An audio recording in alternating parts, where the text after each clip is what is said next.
Here's a word I'd be happy to never hear again, especially on a message board. Politically correct. Oh no, not because I have some kind of issue with the concept of political correctness. I mean, how could I? It's not even an actual thing, really, and since I'm not a hacky stand-up comedian and this isn't 1993, I have no real incentive to pretend otherwise. No, the reason I'm sick of hearing about PC is because these days the only manner in which it exists is as a shield for jerks to defend themselves from people pointing out that they're jerks. It's like some kind of satanic rhetorical judo. Say something bigoted and hurtful, and if anyone calls you on it, no worries. Just accuse them of trying to enforce political correctness. Suddenly, they're the bad guys, and you're a mighty warrior for free speech. Ugh.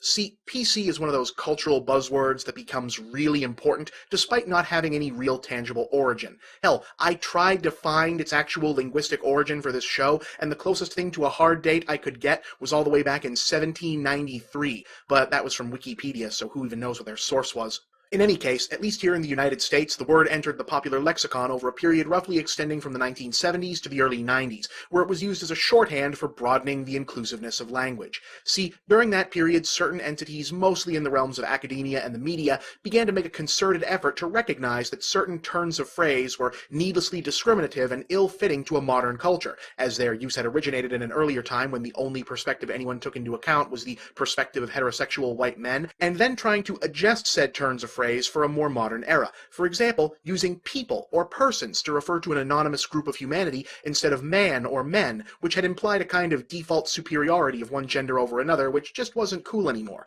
Little things like that. Of course, a tiny minority of largely well-meaning folks took it to comical extremes in some cases, and since this was the 90s, that nice ambivalent happy spot in between the Cold War and terrorism when we literally had nothing big to worry about, it was a big topic. On the plus side, it gave late-night talk show hosts something to joke about in between Clinton scandals. On the downside, well, the downside was no laughing matter.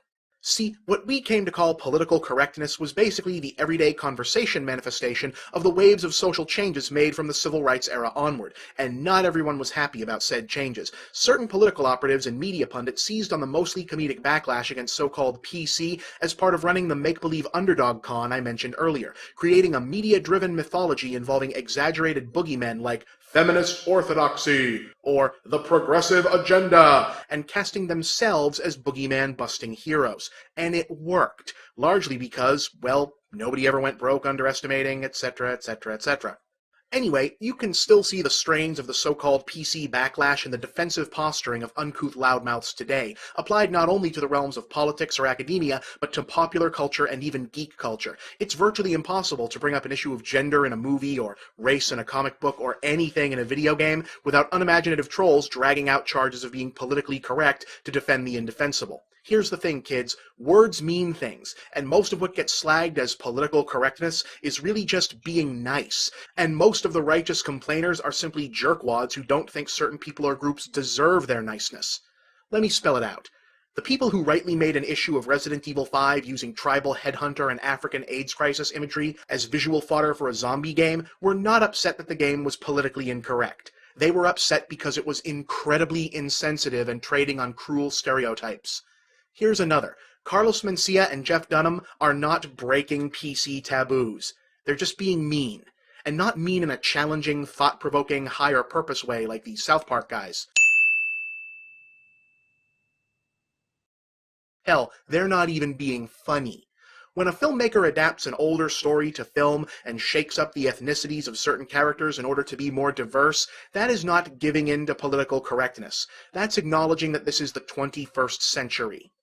If you're a guy and you've ever uttered something on the lines of, "Dude, sexual harassment doesn't exist. That's just something chicks make up when they change their mind." Guess what, bro? You're not the lone hero standing up to feminist PC police. You're a pig. If you've got an issue with, say, the President of the United States, and you choose to express your disapproval with, oh, let's say, a fried chicken joke, guess what? You are not being politically incorrect. Henny Youngman was politically incorrect. Mel Brooks was politically incorrect. Lenny Bruce was politically incorrect. Sam Kinison was politically incorrect. Richard Pryor was politically incorrect.